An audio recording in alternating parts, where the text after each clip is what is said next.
All Saigon has a dreamlike quality for me. Wandering down Dong Khoi Street, the former Rue Catinat, headed away from the river, past the Majestic, I turn the corner and there's the Continental Hotel, the Caravelle, the gaudy Rex. I wade through a sea of scooters and cyclos and motorbikes to a narrow side street where among the dusty pillboxes, broken timepieces, foreign coins, used shoes, cigarette holders, and dented dog tags, I find a cigarette lighter reading, "When I die, bury me face down so the whole world can kiss my ass." I'm in a city named after a cook. Maybe you didn't know that. Ho Chi Minh was a very fine, classically trained culinarian. Prior to helping found the Vietnamese Communist Party, he worked at the Carlton Hotel in Paris, for no less a chef than the great man himself, Auguste Escoffier. It is said he was a favorite of the old man. He worked as a saucier there, later as a cook on a transatlantic liner, then as a pâtissier at the Parker House in Boston. He was, the commie thing aside, one of us, like it or not, a guy who spent a lot of hours standing on his feet in busy hotel and restaurant kitchens, a guy who came up through the ranks the old school way, a professional. And yet he still found time to travel under about a zillion aliases, write manifestos, play footsie with the Chinese and the Russians, dodge the French, fight the Japanese, with U.S. help, by the way, beat the French, help create a nation, lose that nation, and organize an ultimately successful guerrilla war against America. Communism may suck, but old Uncle Ho was one interesting guy. And this is where his dream ends, on the 10th floor of the New World Hotel, an over-chilled high-rise mausoleum in the city center, with a swimming pool elevated from the noise and exhaust of the city's streets, where one can look up from one's blender drink at poolside, though the developers have done their best to mask the view with foliage, through trellised flowers and see the ramshackle apartment blocks of the workers' paradise, where barefoot old women live on less than $1 a day. I think it's the anti-malarials I've been taking in preparation for the Mekong Delta and Cambodia that are curdling my dreams. Was it the snake wine, or is it the fact that I'm in the Vietnam of my dreams, all of our dreams? Was it Tricky Dick all those years ago who called everything we did here, all the waste, death, folly, the legacy of still permeating cynicism we inflicted on ourselves, our long national nightmare? In Saigon, walking the streets, it's hard to separate the real from the fantasy, the nightmare from the wish, a collection of film and video images that have long ago been burned into so many of our cortices. The ceiling fan in Apocalypse Now, the choppers coming in slow with a whoop, whoop, whoop, whoop, whoop, whoop, whoop, whoop. The running girl, flesh hanging off her arms from a napalm strike, burning bonzes toppling over, the point-blank bullet to the head, that lush, longed-for green that drove generations of mystics, madmen, technocrats, and strategists insane. The French, the Americans, ruined for decades by tiny little farmers in black pajamas slogging through those beautiful rice paddies behind water buffalo. Yet it always looked so beautiful, so unknowable. Shaking off the effects of yet another nightmare, I head out for the Benton Market, about 12 blocks from my hotel. I stroll past quaking rabbits, squawking chickens, trembling deer mice, past meat counters where vendors squat barefoot on their cutting boards, calmly eating from chipped bowls. The smell is heavy, narcotic. Durian, jackfruit, seafood, wok nam, the ubiquitous fish sauce condiment of choice all over Southeast Asia. At the center of the enclosed market, past the vegetables, meat, fish, live poultry, nostrums, jewelry, and groceries for sale, is a large area of food stalls selling a psychedelic rainbow of good-looking, good-smelling, unbelievably fresh stuff. My mood begins to improve immediately. Everything is brightly colored, crunchy, exotic, unrecognizable, and attractive. I suddenly want everything. Without warning, I'm happy, exhilarated, delirious with hunger and curiosity. I'm manic-depressive on a happy jag. I'm on top of the world. I sit down at a clean white counter with a crowd of Vietnamese and order a bowl of pho, a spicy noodle soup that comes with a variety of ingredients. I'm not sure exactly which pho I'm ordering, but it all looks good, so I simply point at what the lady next to me is eating. Is there anything better to eat on this planet than a properly made bowl of pho? I don't know. Precious few things can approach it. It's got it all. A bowl of clear hot liquid loaded with shreds of fresh white and pink crab meat and noodles is handed to me, garnished with bean sprouts and chopped fresh cilantro.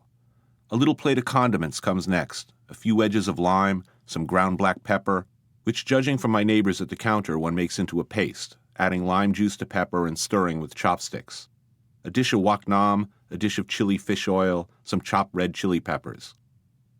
The proprietor hands me a cold plastic-wrapped towel, which once again, emulating my neighbors, I squeeze until the air is forced to one end, and then pop loudly between my hands. Everyone claps encouragingly. This sound, the pop, pop, pop of plastic-wrapped hand towels exploding, is the backbeat to Saigon. You hear it everywhere. Inside the wrapper is a cold, fresh, clean towel to wash and refresh with. The pho is fantastic. Spicy, hot, complex, refined, yet unbelievably simple. The astounding freshness of the ingredients, the brightly contrasting textures and colors, the surprising sophistication of the presentation, the whole experience is overwhelmingly perfect. The proprietor beams at me before I even take a mouthful. He knows it's good. I wipe my bowl out, wash it down with a little clear plastic sandwich bag of lychee juice, and hand over a few moist dong. At the beginning of a fierce compulsion to eat everything in sight, I bounce around like a hungry pinball from stall to stall. A woman crouches by a doorway with a wok of oil sizzling over a few hot coals. Crisping on the surface are a few tiny little birds, head, feet, wings intact, their entrails bursting yellow, billowing out through golden fried bellies. They look good. They smell good. I buy one, pick it up by the feet, the smiling woman urging me on, letting me know I'm doing it right. I wolf the thing down, gnawing it right up to its feet, beak, brain, tiny crunchy bones and all. Delicious. And again, so fresh. Everything, everywhere is fresh, astoundingly fresh, and not a refrigerator in sight. I am really, really loving it. I order a spring roll at another stall, watch as the owner wraps freshly hacked cooked prawn, mint, basil, lotus root, and sprouts in rice paper, then eat that and order a shrimp kebab, a sort of shrimp cake wrapped around a stick of sugar cane and grilled. It's a wonderland of food here. Tiny, intricately wrapped and shaped banh, triangular bundles of rice cake and pork inside carefully tied banana leaves dangle from stalls, like the hanging salami and cheese you see in Italian markets. I try some, smashing. There's food everywhere, inside the market, outside on the street. Anyone not selling or cooking food seems to be eating, kneeling or squatting against walls on the floor in the street, tucking into something that looks wonderful. I feel Vietnam doing something powerful to my brain. I'm in love. I am absolutely over-the-top gonzo for this country and everything in it. I want to stay forever. Are there any more beautiful women? They drive by on their motorbikes in tight white silk dyes slit to the tops of their thighs, black silk pants underneath, driving gloves that reach beyond their elbows, white surgical masks covering their faces, bug-eyed dark sunglasses and conical straw hats. Not an inch of flesh is visible, and I'm totally enamored with them.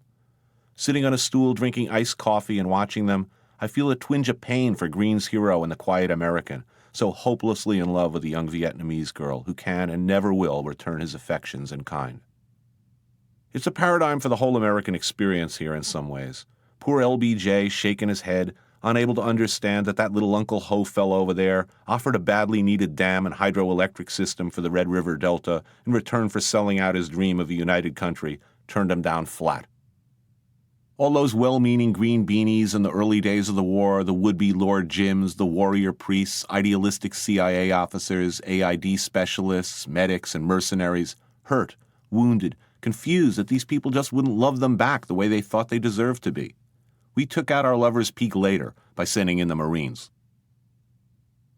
I sit for a long time, sipping iced coffee, smelling motorbike exhaust, freshly baked baguettes, they're really good here, burning joss, the occasional waft from the Saigon River, thinking back to Madame Dai and my first night in town. Les Français, she began, listing all the regimes she's lived through. Les Japonais, les Français, encore. Puis les Américains, le présidentième, les Américains, Thieu, les communistes. She smiled, shrugged, casting a skeptical glance at my translator, Lin, who, as Madame Dai was well aware, would later have to report this conversation to the ominously named People's Committee. Le Président Thieu wanted to put me in jail, she said, but he could not. I was too popular. His cabal said I would become a hero in jail. The first female lawyer in Vietnam under the South Vietnamese government, now referred to as the puppet regime, she saw her law practice shut down when the North Vietnamese rolled into town. Eventually, she was allowed to reopen as a cafe, still operating as she does today out of her musty law offices, the walls lined with law books, memorabilia, and photographs of better days. She's on some kind of governmental advisory committee, she explained, which was perhaps why it was okay for me to visit. She still entertains visiting dignitaries from the West. I love to flirt with communism, she said, giggling and goosing Lynn.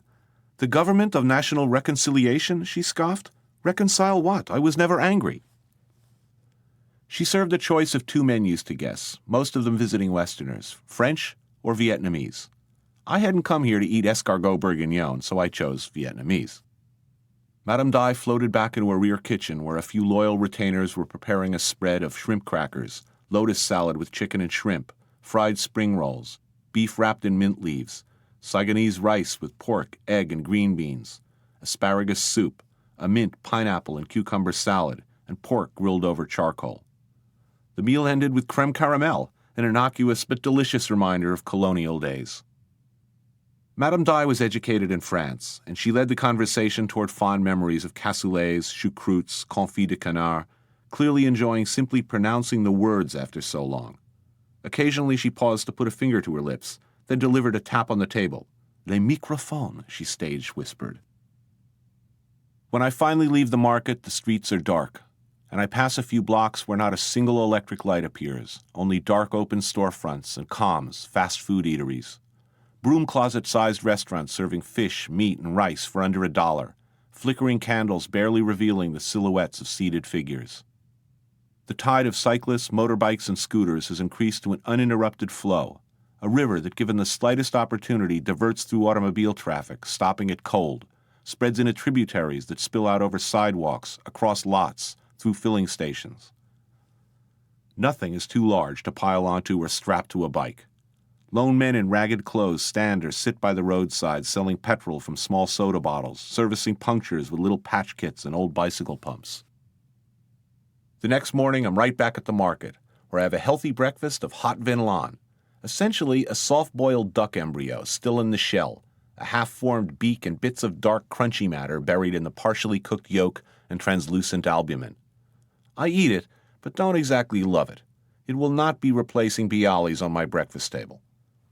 I hear for the first time what will become a regular refrain in Vietnam, particularly when eating something that only a few days ago one would never have imagined putting in one's mouth. While running my spoon around inside the eggshell, scraping out the last bits of goop and feather, a man sitting next to me sees what I'm eating. He smiles and says, "Make you strong."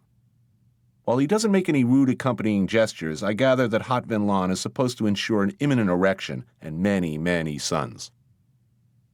Not feeling too great from my embryonic breakfast, I soothe my stomach with a bowl of chow muck, a hearty soup made with ginger, sprouts, cilantro, shrimp, squid, chives, and pork blood cake, garnished with fried croutons. This goes down well, and after a morning 333 beer, I start across the street until I'm stopped short. I'm already used to the amputees, the Agent Orange victims, the hungry, the poor, the 6-year-old street kids who you see at 3 a.m. and cry Happy New Year, hello, bye-bye in English, then point at their mouths and go boom boom. I'm almost inured to the near-starving dandies, the legless, armless, scarred, and desperate, sleeping in cyclos on the ground by the riverbanks. I am not, however, prepared for the shirtless man with the pudding bowl haircut who approaches me outside the market, his hand out. He's been burned at some time in the past and is now a nearly unrecognizable man-shaped figure of uninterrupted scar tissue beneath the little crown of black hair. Every inch from the waist up, and who knows how far below, is scar tissue. He has no lips, no eyebrows, no nose. His ears are like putty, as if he's been dipped and melted in a blast furnace, then yanked out just before dissolving completely. He moves his jack-o'-lantern teeth, but no noise emanates from what used to be a mouth. I feel gut-shot. My exuberant mood of the last few days and hours comes crashing down. I just stand there, blinking, the word napalm hanging inevitably over me, squeezing every beat of my heart. Suddenly, this is not fun anymore. I'm ashamed. How could I come to this city, to this country, filled with enthusiasm for something so meaningless as flavor, texture, cuisine? This man's family has very possibly been vaporized. The man himself transformed into a ruined figurine like some Madame Tussauds exhibit. His skin dripping like molten wax. What am I doing here? Writing a fucking book about food? Making a petty, useless, lighter-than-air television fucking show? The pendulum swings all the way over, and I'm suddenly filled with self-loathing. I hate myself and my whole purpose here. I blink through a cold sweat, paralyzed, certain that everyone on the street must be watching. Radiating discomfort and guilt, I'm sure that any casual observer must surely associate me and my country with this man's injuries. I spy a few other Western tourists across the street in Banana Republic shorts and Land's End polo shirts, comfortably shod in Weejuns and Birkenstocks, and I want suddenly and irrationally to kill them. They look evil, like carrion eaters. The inscribed Zippo on my pocket burns, no longer amusing, suddenly about as funny as the shrunken head of a close friend. Everything I eat will taste like ashes now. Fuck writing books, fuck making television. I'm unable even to give the man money. I stand there useless, hands trembling, consumed by paranoia. I hurry back to my refrigerated room at the New World Hotel and sag back onto the still unmade bed, stare at the ceiling in tears, unable to grasp or to process what I've seen or to do anything about it. I go nowhere and eat nothing for the next 24 hours. The TV crew thinks I'm having a breakdown. Saigon. Still only in Saigon. What am I doing in Vietnam? There was barely a sound to be heard in the empty streets of San Sebastian's Parta Vieja, just the clip-clopping of my boots on wet cobblestones, echoing against 400-year-old buildings. It was late at night, and Luis Irizar and I carried food through the dark. Luis was the main man at the Escuela de Cocina Luis Irizar, the cooking school that bears his name, a capo, maybe even a consigliere in the city's vast culinary subculture. Where we were headed at this late hour was an institution particular to this food-crazy city, an exclusive all-male clubhouse for one of San Sebastian's many gastronomic societies. If you love food, San Sebastian's got it all: an unwavering faith in its own traditions and regional products, a near-religious certainty that it's got the best cuisine in Spain, a language and culture that go back literally to the Stone Age, and more Michelin stars per capita than anywhere else in the world. If you listen to the locals, San Sebastian isn't even really Spain. It's Basque country, that vaguely defined, famously independent area of southwest France and northern Spain where the street signs are in Basque.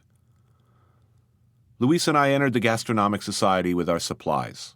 We passed a wide, oblong-shaped dining area lined with wooden tables and benches, then walked into a nice-sized, professionally equipped kitchen, crowded with men in aprons. The men were working earnestly on various individual cooking projects, the stovetops fully occupied with simmering pots and sizzling pans, while a few onlookers drank red wine and hard cider in the dining area and rear cloakroom. I was out of my element. First, I was at least 15 years younger than anyone there. This society hadn't opened the books to new membership in many years. Second, all these cooks were amateur as opposed to professional cooks, save Luis, guys who cooked for love, for the pure pleasure and appreciation of food. Now I was in the inner sanctum, putting on an apron and preparing to assist Luis in the preparation of a traditional Basque meal. A tall glass of hard cider in one hand, a bucket of soaking bacalao, salt cod, in the other. You dry the bacalao on the towel like this, said Luis, demonstrating for me exactly how he wanted it done. He blotted a thick fillet of cod on both sides, ready to make his move to an open burner on the crowded stovetop. Next, you go like this. There was no argument about who was boss here. I happily complied as Luis slapped down a heavy skillet, added some olive oil, and began to bring it up to heat. When the oil was hot enough, I seared the pieces of fish lightly on both sides. We were making bacalao al pil-pil, about as old-school Basque dish as you were likely to find. After setting the seared fish aside, I covered the half-cooked fillets in more hot olive oil. Then moving over to a countertop and using a thick earthenware casserole, I followed Luis's example and carefully swirled in a gentle clockwise motion until the natural albumin in the fish bound with the oil, creating a thick, cloudy emulsion. At the very end, Luis spooned in some piperade, an all-purpose mixture of tomato, peppers, and onions, which gave the sauce a dark pink and red flecked finish and an inviting, spicy aroma. Keep it warm here, said Luis, balancing the casserole dish between two simmering stock pots. Next, cocoches, the salt-cured cheeks of hake, soaked in milk, then seasoned, floured, dipped in egg, and fried until crispy and golden brown. Luis walked me through the process while frying Serrano ham-wrapped langoustines on skewers on the flat top next to me, charring them lightly on both sides. People kept refilling my cider glass and handing me glasses of chacoli, a sort of greenish-white wine similar to Vino Verde. I was beginning to feel that warm buzz, an artificial sense of well-being and inflated self-image so conducive to enjoying a fine meal. We were joined by a brawny and gregarious former student of Luis's who explained the society's drinking policy. Drink as much as you like on the honor system. At the end of the night, count up your bottles, fill out a ticket totaling the damage, and leave the money in a hanging covered pot by the untended bar. The food almost ready, Luis showed me to a table, set down some glasses, and high-poured me a big drink of pacharan, the deadly local brandy made from berries and anise. With the bottle held about 2 feet over the glass, he did the same for himself, winked, and gave me the Basque toast of Osasuna before draining his glass in one go. I was beginning to understand what went on here. Soon we were well into the pacharan and happily tearing at our food. The cheeks were terrific. The pilpil served at blood-warm temperature, surprisingly sweet and subtly flavored. The piperad oil emulsion, a nice counterpoint to the salt cod, and much more delicate than I'd expected. The langoustines were great, and a surprise addition of wild mushroom salpicon, a sort of rice paper vol au vent, another cook's contribution, I think, was wonderful. All the other cooks' food seemed to be coming up at the same time, and the tables were soon crowded with burly, barrel-chested men animatedly devouring their creations in food-spattered aprons, the clatter and roar of conversation punctuated by exclamations of Osasuna! We were having a jolly time at my table, and visitors from other tables frequently swung by to say hello to me, Luis, and his former student. Conversation ranged from the exact frontiers of Basque territory — Luis's friend claimed everything from Bordeaux to Madrid, wherever there was good stuff to eat — to the incomprehensible aversion to mushrooms shared by most non-Basque Spaniards. Luis was quick to point out that the Basques, not Columbus, had discovered America. When I mentioned that some Portuguese friends had just made the same claim, Luis waved a hand and explained everything. The Basque are fishermen. We were always fishermen, but we were also always a small country. When we found cod, we didn't tell people about it, and we found a lot of cod off America. Who should we have told? The Portuguese? They'd have stolen it all. Then we'd have nothing. Things seemed normal in the large room. A big crowd of happy eaters speaking in a mixture of Spanish and Basque, glasses clinking, more toasts, many more toasts. I was staying in the Hotel Londres et Angleterre, one of the many Victorian piles built on San Sebastian's English seaside-style strand, which curves around a beautiful scallop-shaped bay. Should I tell you about castles and forts and Crusade-era churches, the unique and lovely facades on the buildings, the intricate wrought iron, the old carousel, the museums? Nah, I'll leave that to Lonely Planet or Fodor's. Just believe me when I tell you that the city is beautiful, and not in the oppressive way of, say, Florence, where you're almost afraid to leave your room because you might break something. It may be beautiful, but it's a modern city, sophisticated, urbane, with all the modern conveniences artfully sandwiched into old buildings. The French vacation there in large numbers, so there are all the fashionable shops, brasserie-type lunch joints, pâtisseries, nightclubs, bars, internet cafes, and cash machines you'd expect of a major hub, along with the homegrown cider joints, tapas bars, small shops selling indigenous products, and open-air markets you hope for. As San Sebastian is still Spain, there's the added benefit of being part of a society that has only recently emerged from a repressive dictatorship. If you're looking for hard-living, fun-loving folks, Spain is the place.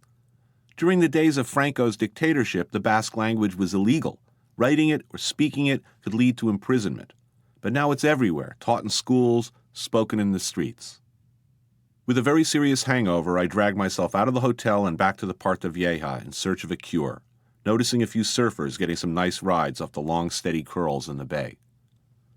Chocolate and churros, a thick, dark, creamy cup, almost a bowl, really, of hot chocolate, served with a plate of deep-fried strips of batter.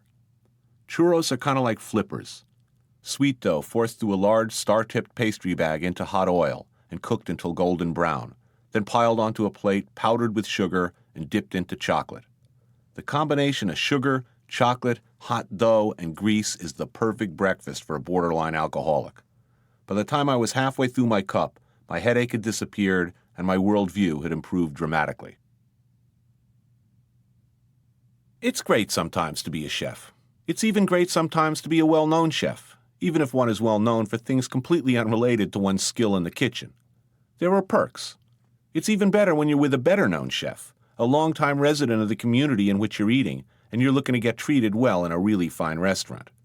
No one gets fed better in good restaurants than other chefs, and when you're really, really lucky, You get to sit at the chef's table, right in the kitchen, attacking a 3-star Michelin tasting menu in the best restaurant in Spain. Which is where I was, sipping from a magnum of Krug in the kitchen of Arzac, a family-run temple of Nouvelle Basque on the outskirts of San Sebastian, the best restaurant in town, I was assured by just about everyone I'd met, which of course meant it was also the best restaurant in Spain, and therefore the world. I'm not going to weigh in on the who's best issue, but I will tell you that it was a flawless, remarkable, and uniquely Basque experience. Chef-owner Juan-Marie Arzac was one of the fabled group of 10 back in the heady early days of French Nouvelle Cuisine. Inspired by the pioneering efforts of French chefs like Troisgros, Bocuse, Verger, Gerard, et al., Arzac and a few others had determined to move the traditional elements and preparations of Basque cuisine up and forward, refining it, eliminating any heaviness, redundancy, silliness, and excess.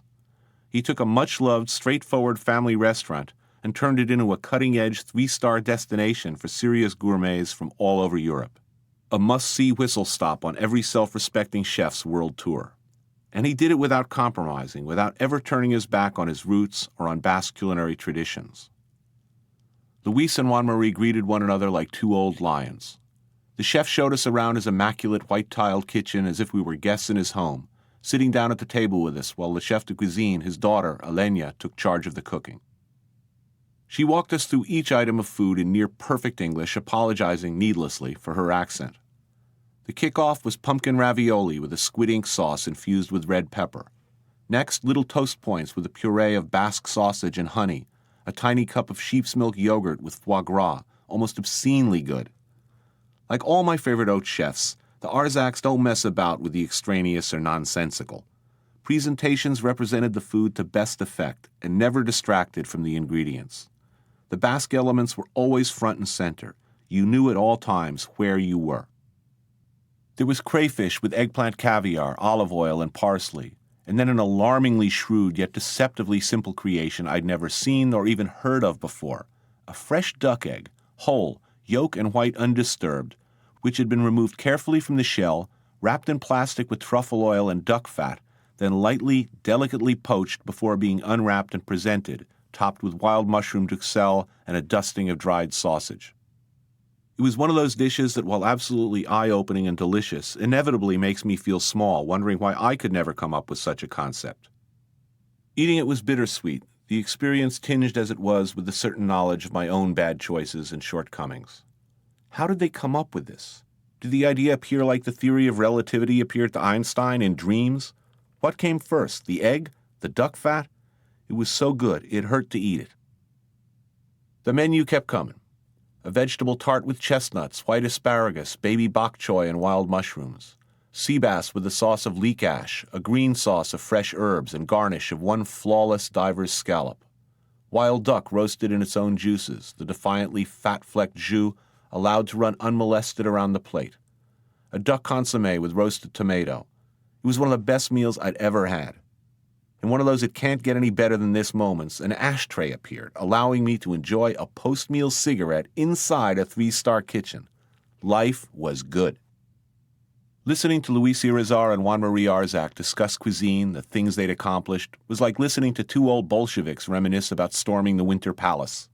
I envied them that they were so good at what they did, that they were so firmly grounded in a culture, a place, an ethno-culinary tradition, that they were surrounded by such limitless supplies of good stuff and the clientele to appreciate it fully.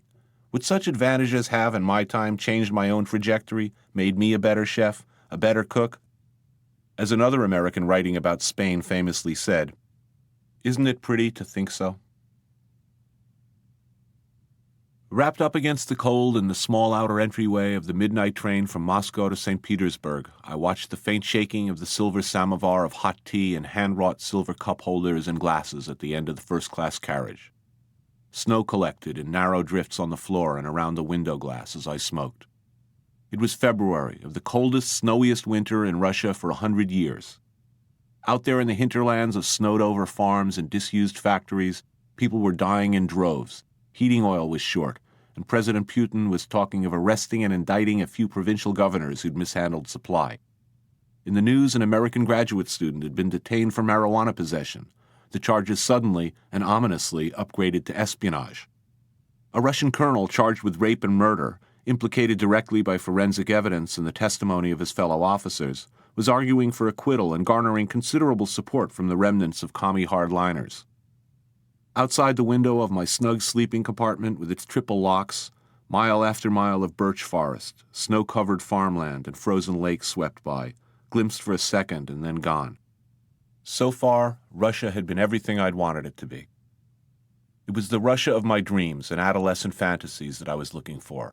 Dark, snowy, cold, a moody and romantic place of beauty, sadness, melancholy, and absurdity. In Moscow, the white-topped minarets and onion domes, the tall red-brick battlements of the Kremlin, the imperious, gloomy facades of GUM department store, the snow-smeared cobblestones of Red Square, they all looked exactly as I'd hoped they'd look.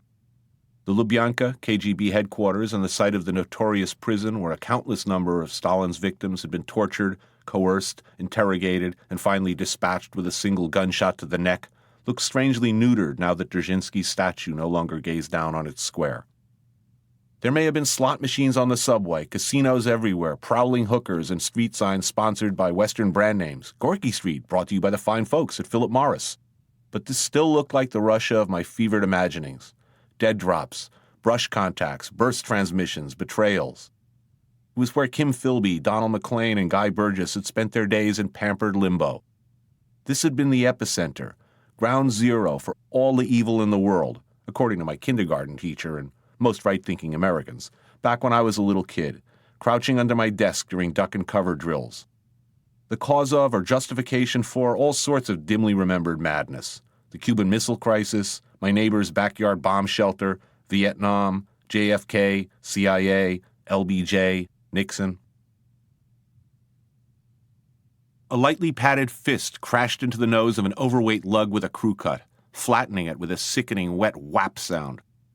The larger of the two men in the cage dropped back onto the canvas, blood spread across his face, running off his chin onto his chest. His opponent, a ripplingly muscled young fellow in clapped-out tube socks and faded athletic shorts, didn't hesitate. He drove his knee twice into the fallen man's liver and began pounding mercilessly at the side of his skull with both fists. The mood in the room was controlled but festive, kind of like a company cocktail party. Well-dressed women in short skirts and backless dresses looked on from their tables, expressionless behind carefully applied makeup. Next to them, their male friends, most of a type and appearance described in Russia as flathead, big bordering on huge with monster muscles bulging through elegant dark suits, low brows, brush cuts, and the eyes of underwater predators, sipped drinks and talked among themselves, the women largely ignored. The venue? I'll call it Club Malibu. I still have friends who live there. It was a modern black and chrome nightclub disco restaurant complex built inside an older building. Sort of Goomba chic, circa 1985, like the China Club, with recessed lighting, glitter balls, big noise, and nice clothes. I was sitting ringside on a high leather-backed stool with an older guy with shoulder-length hair and one of those denim brim caps that Freddie Prinze might have worn. He spoke not a word of English, and I spoke no Russian. An apparently well-known singer-songwriter, he shared the VIP table with me, close enough to the ring to catch the blood spray. I was at the VIP table because that's what it took for me to get a glimpse of what my Russian friends sarcastically call the new Russians, the mad, bad, and very dangerous to know successors of old Russians. In the new Russia, everything is possible, and nothing is for certain. Club Malibu was set back from Nevsky Prospect in St. Petersburg, easy to find by the rows of gleaming Jaguars, BMWs, Porsches, and Mercedes parked illegally out front. After passing through a metal detector and undergoing a thorough, somewhat intrusive pat-down and frisk, as well as a few gruff questions in Russian, followed by a hushed phone conversation, I was led up thickly carpeted steps vibrating from loud techno music. At the foyer to the main ballroom where tonight's event, no-holds-barred caged extreme fighting and senseless brutality, would soon be underway, Gregor, the man who'd arranged my visit to the club, approached me like an old friend, giving me a big warm-for-show hug and kisses on both cheeks before deferentially showing me to my reserved table. This demonstration of closeness and friendship, I'd been told, was very important to how welcome I'd be there. I'd worn my best Crazy Joe Gallo outfit for the occasion. Black fingertip-length leather jacket, black silk shirt, black silk tie, black pants, pointy black shoes, my hair gelled into what can best be described as late Frankie Avalon, doing the best I could to look like a person who could realistically be introduced as a friend of ours from New York. For 2 hours, I sat and drank and nibbled caviar with Bleeny, watching the most outrageously ugly and pointless violence I'd ever witnessed. The well-dressed audience, some of whom seemed in mute collusion with some of the contestants, I saw at least 2 blatant dives taken, consisted of a mix of flatheads and older, more distinguished fellows, most accompanied by tall, high-cheekboned, long-legged, and invariably blonde women with spectacular breasts and cold, cold eyes. When one of the contenders in the ring caught an elbow to the face, foamy red sputum bubbling from his lips, I was reminded of the farm kids in Portugal at the pig slaughter as I glanced around the room. The women stared blankly at the sickening carnage. One poor brute after another stepped into the ring and was quickly pounded into submission. Choking, kicking, kneeing, flying elbows, headbutts, almost every bout ended with one man on the mat, the other's arm around his throat, choking off his air supply and simultaneously stomping his abdomen with both knees. I counted at the end of the evening 2 KOs, 2 fixed fights, and 10 TKOs, all concluded by near asphyxia. It was nauseating. It was ugly. It was kind of cool. My local contact, translator and fixer in Russia, was the amazing Zamir, a genial, funny, well-informed guy with a dark mustache, a 3-day-old growth of beard much of the time, and a fur-lined hat with ear flaps. Worldly, experienced, fatalistic about the way things were going in his country, Zamir on this sub-zero afternoon was taking me out to experience a much-beloved Russian institution, a traditional banya or sauna, the place Russians of all ages have relaxed with family or friends on weekends for generations.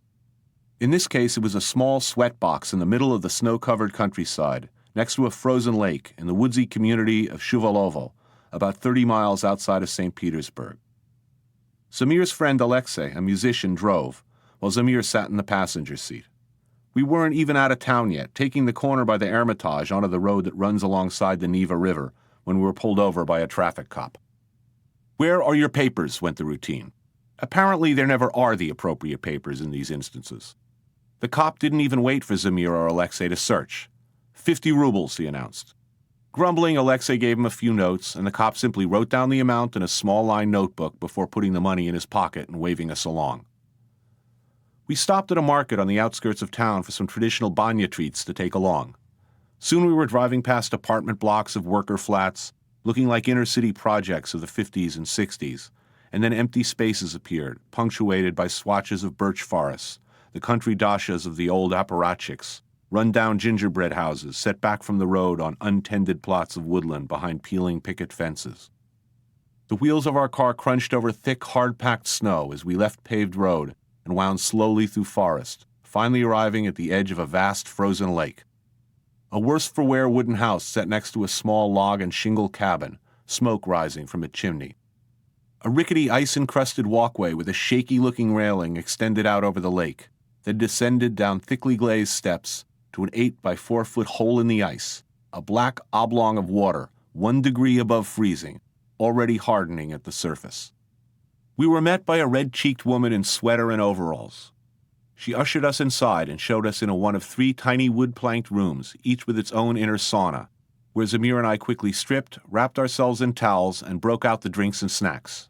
Beer, vodka, dried salty sprats, a few smoked sable fish, stiff, pungent, and still on the bone, a little dried sausage, and a loaf of dark bread. After a beer, Zamir and I stepped into the closet-sized sauna, took our places on the higher, hotter of the 2 wooden benches, and started to sweat. Coals glowed in the corner of the tiny room. A battered pitcher of water stood by, a thick bundle of birch branches protruding, their leaves submerged and soaking. We sat in there for a long time, sheets tucked under us, groaning and breathing loudly, and when it seemed that any second I'd pass out, we retired to the outer chamber to devour the food. The delicious, oily, salty fish and a few beers renewed us enough to venture inside again. 20 minutes later, Zamir asked me if I was ready for my interrogation. I warily assented, having a pretty good idea what was coming. Our thick-wristed hostess entered the sauna, motioned for me to lie naked on my stomach, and began savagely flogging me with the foliage ends of the birch branches. Whack! Whack! Whack, whack, whack, whack, whack. I started with each blow, not too painful in and of themselves, because my bare chest was being scalded through the thin sheet on the skillet-hot upper bench. But it is one of my many failings that I don't want to look like a wuss, even when medical imperative and good sense dictate otherwise, so I gritted my teeth and endured without complaint. Dead leaves flew everywhere, clinging to my flesh as she whipped and whipped, the blows coming more frequently now, more forcefully as she informed me in fractured English of the many health benefits this treatment provided. When my whole body was a glowing, irritated red and my chest covered with angry, soon-to-blister burns, every pore on my body open to the elements, she stepped back, opened the door, and pointed to where I'd known from the beginning I'd eventually have to go. I paused long enough to throw on a bathing suit. While the prospect of exhibiting my genitals to Food Network viewers under ordinary circumstances had a perverse appeal, I preferred that they not be pinoli-sized when I did. I hurled open the outer door, jogged carefully in bare feet out onto the slippery walkway to the lake, lowered myself down 2 icy steps, and dropped into the frozen lake. To say that the experience was shocking, that it knocked the wind out of me, that it was cold, would all be grievous understatements. It was like getting hit by a phantom freight train. Every cell, every atom of my body went into mad panic. My balls scrambled north, headed somewhere around my collarbone. My brain screamed. My eyeballs did the best they could to pop out of my skull. And every pore wide open only a few seconds earlier slammed closed like a plugged steam pipe. It was a punch to the chest from God's fist. I sank to the bottom, bent my knees deeply, and pushed up, breaking the surface with an involuntary high-pitched shriek that must have sounded to residents across the lake like someone had just hooked their cat up to a car battery. I struggled for purchase on a guide rope completely glazed over with an inch of ice, my hands unable to grab hold, and floundered, slipped, and finally managed to clamber up a few steps and flop onto the snow-covered ice. Strangely, once out of the water, I felt fine. In fact, I felt incredible. I wasn't cold at all. With a confident, even jaunty spring in my step, I walked along the surface of the frozen lake, ankle-deep in snow, feeling as toasty and comfortable as if I'd been sitting in front of a big fire in a big woolly sweater. I walked around the cabin for a bit, pausing to chat with the barrel-chested, naked Russian hockey coach who informed me that he didn't even bother to use the sauna before jumping in the lake. He came only to swim. Every few seconds there was another splash as a naked Russian flopped into the water. The coach wanted to talk about American hockey, but as my bare feet were beginning to stick to the ground, I stepped back inside. I sat with Zamir and gratefully slugged back a mouthful of vodka. I felt good, really good. So good that after a bit more of the black bread and sausage, a few nibbles of fish, and lots more beer and vodka, I was ready to go again. I was drunk. I was happy. If not the perfect meal, this was in many ways a perfect one. Good food, good company, exotic ambiance, and an element of adventure. Back in St. Petersburg, we turned the corner by the Hermitage, only to get pulled over once again by a traffic cop.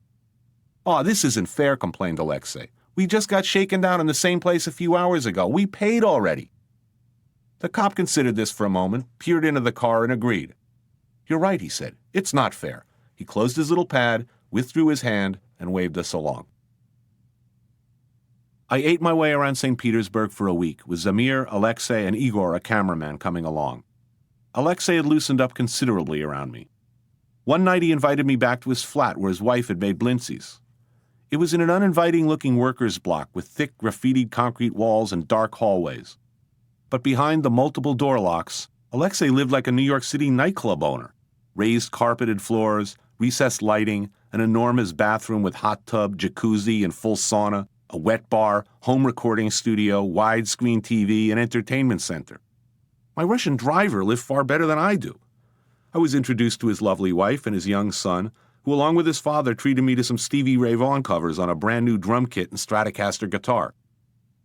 On another night, we ate braised reindeer and juniper at the Povorodye restaurant, a steeply gabled log structure on the outskirts of Pushkin Park, where Catherine the Great's gaudy summer palace still stands. Gaping at the gigantic gold and pastel-colored behemoth set in a wooded estate and surrounded by the stately former homes of nobles and retainers, one could easily understand the rage of the peasantry in pre-revolution days. The palace must have been a grotesque affront to a largely starving, uneducated, downtrodden peasantry, people who were struggling even for bread. Looking at this gorgeous, Italian-designed abomination where maybe 10 people and their servants lived, one could understand the blind exultation they must have felt when the Romanovs were brought down. At Povorodye, while a Georgian folk band played, Zamir showed me step by step how to drink vodka while we waited for our reindeer to be served. First, if at all possible, make sure you have food present. Even a simple crust of bread will do. We had an enticing selection of traditional appetizers in front of us: pickled garlic, cucumbers, mushrooms, some smoked eel, a little sturgeon, some salted salmon roe, and a loaf of heavy country bread. Step 1, demonstrated Zamir, is the toast. To others present, to your parents, to your country, anything will do. Hold a full shot of vodka in one hand and food, bread is easiest, in the other hand. Exhale. Inhale slowly. Knock back your entire shot in one gulp, immediately inverting your glass over the table to allow the microscopic last drop to fall out, proving you're not a wuss or a reactionary, revanchist Trotskyite provocateur. Then take a bite of food. If you don't have any food, a long, lingering sniff of your wrist or cuff will do. I know it sounds strange, but trust me. Repeat the procedure up to 3 times every 20 minutes throughout the drinking period. This is about as fast as your system can absorb all that alcohol. If you follow this regimen carefully, you can and will retain a state of verticality throughout the entire meal and into the post-meal drinking. In all likelihood, you will make it away from the table without disgracing yourself. You will probably make it home without help. After that, however, you're on your own. Remember, they're professionals at this in Russia, so no matter how many Jell-O shots or Jaeger shooters you might have downed at college mixers, no matter how good a drinker you might think you are, don't forget that the Russians, any Russian, can drink you under the table. Be prepared, by the way, no matter how bad you might feel when you wake up, to do it again, with breakfast. Zamir and I finished our reindeer, which tasted like slightly gamier venison, and strolled outside in the knee-deep snow. Near the restaurant, an area had been cleared and iced for skating. Kids played around a straw figure representing winter. It would be burned in effigy that night at the Farewell to Winter festivities. Families with children and toboggans and sleds slogged in heavy overcoats and fur hats from nearby homes, looking cheerful and excited, red-faced in the cold. I should put reindeer on our Christmas menu, I mused out loud. Can you picture it, all those crying kids wondering if that's a chunk of Rudolph or Blitzen lying on their plate? I take it you don't have children, observed Zamir. We ate piroshki in town at a Russian fast food joint. Adorable-looking women in white peaked caps and spotless red and white uniforms with low décolletage dished up pastries filled with meat, fish, cabbage, and sausages. Put out of your mind, by the way, any idea that Russian women are all wide-bodied babushkas with faces like potatoes. They're not. I'd never seen so many tall, beautiful, well-dressed women in one place in my life. That they seem about as soft and cuddly as a fistful of quarters is besides the point. They're gorgeous. At a Blintsy place, my mother-in-law's Blintsies, more creamy white-breasted girls behind a spotless counter efficiently prepared and served made-to-order crepes wrapped around various sweet and savory fillings. We ate uka, a clear fish soup, and wood-roasted trout on Krestovsky Island, a 2-story structure by a frozen pond. The cooks were out back, dressed in paratrooper camos in the snow, feeding fish into wood-burning ovens in a wind-blown lean-to. We drank tequila in a cellar bar filled with Russian kids, a band playing phonetic English versions of ska, country western, and blues standards. I bought the obligatory fur hat, then went ice fishing on the frozen Neva River, my 2 companions factory workers who came a few times a week to get away from their families. When I saw their catch, tiny white bait-sized fish which they said they gave to their cats, I got the idea that these guys weren't there to catch the big one. When one of them cracked open a lunchbox at 8 o'clock in the morning and offered me a slug of vodka, I got the full picture. Zamir, I said, you've been dunking me in frozen lakes, involving me in reindeer killing, poisoning me with vodka. Let's go someplace nice and eat some high-end stuff. Some fish eggs. Let's dress up and go out for one last blowout. That night, we trudged through the snow and a vicious wind on Vasilevsky Island. St. Petersburg's made up of about 120 islands. It was dark and extremely cold.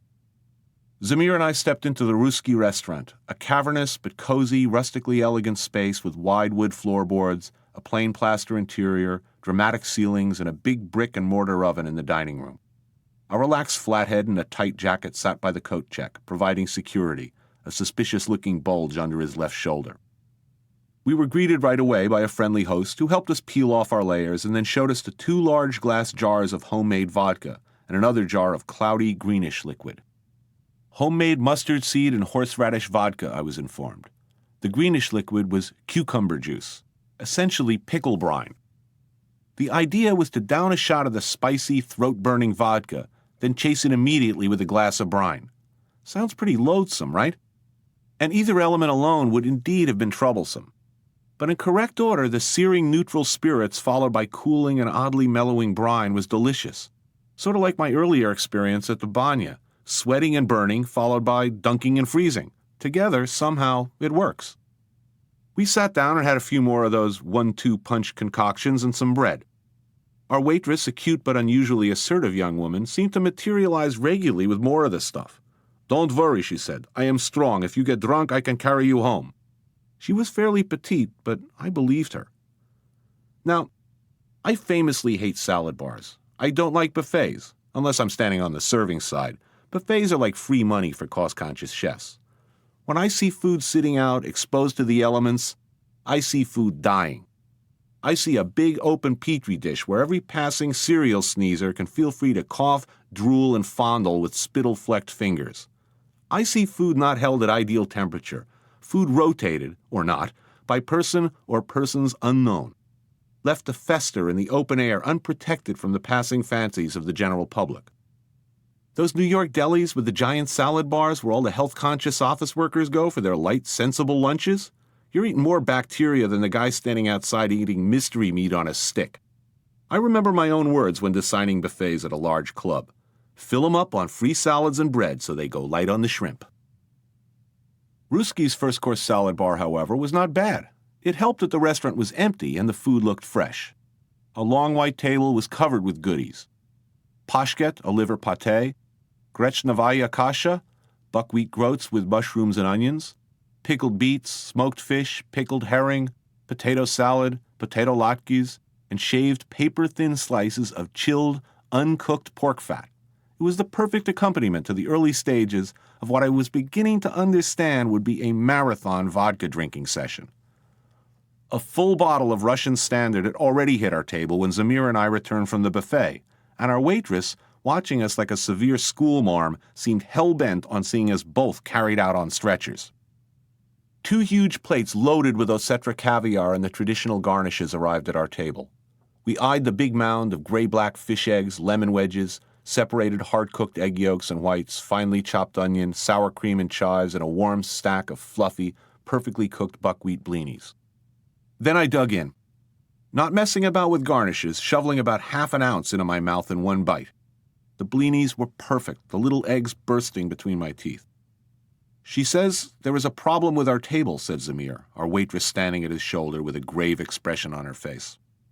"Our waitress says we are not drinking enough vodka. She's concerned." I searched my waitress's face, trying to find a hint of a smile. Was she kidding? I didn't know. Now, try to imagine this happening in an American restaurant or bar. Your waiter comes to your table and says he doesn't think you're consuming enough booze, that you need more alcohol, and you need to consume it quickly. Our highways would be demolition derbies of colliding muscle cars overloaded with drunken frat boys, senseless yuppies, and out-of-control secretaries stoked on spritzers and woo-woos. In Russia, though, this is apparently normal.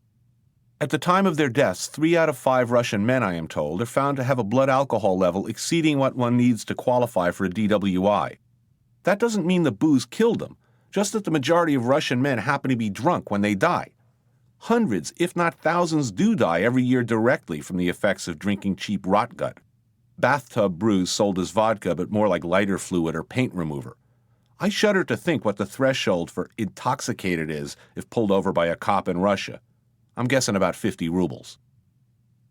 After we'd knocked off maybe 4 ounces of caviar and a half bottle of vodka, our entree arrived, a whole roasted sterlet. Already smashed, Zamir and I were not off the hook. Even though we were well past the "I love you, man" stage, exchanging slurred toasts every few minutes, our waitress returned to our table to admonish us. "You will both be considered traitors to your countries and your people if you do not drink more." When we finally staggered out into the street, it was snowing hard, the wind howling off the river, a bottle of Russian Standard sloshing around in our stuffed bellies.